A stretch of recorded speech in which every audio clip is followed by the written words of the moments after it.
The worst day on Wall Street since the crash of 1987. The Dow traders are standing there watching in amazement, and I don't blame them. We're now down 43%. Almost everything there completely wiped out. And the NASDAQ, everything and more has been completely wiped out. Let's talk about the speed with which we are watching this market deteriorate. In the American economy is an economic train moving down a track that has no ending.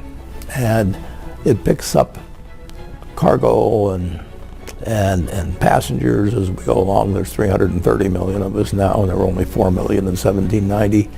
And our farms are incredibly more productive, and we have 75 million houses, and we had a few huts then, and we have great universities and all of these things. So we're just constantly moving more and more cargo and passengers along, and occasionally that train is going to get derailed. In 2008, you had something close to a bubble in home real estate.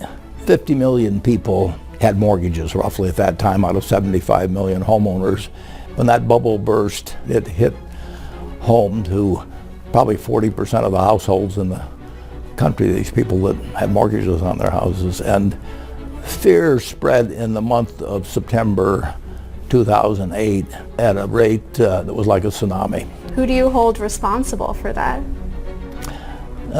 Bubbles are always hard to ascertain the originators of it. There really aren't any originators. Everybody got caught in. Some were foolish, some were crooked, some were both. But you had a mass illusion that it could go on forever. You had Wall Street firms participating, you had mortgage originators participating, but you had the public participating, and it was, you know, it was a lot of fun. I mean, it was like Cinderella going to the party. I mean, it was all going to turn to mice and pumpkins at midnight, but nobody wanted to leave until 1 minute to midnight, and the rush for the door was couldn't be. I didn't really learn any new lessons in 2008 or 9. I had emphasized to me some of the things that I'd always believed, that you do need somebody who can say, well, do whatever it takes.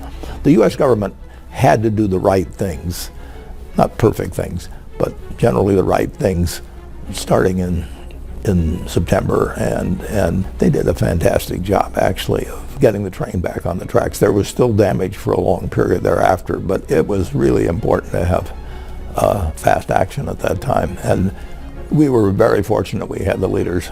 We did. If we'd had people who waited for all the information to be right, or for committees to work, or that sort of thing, it would have been far, far worse.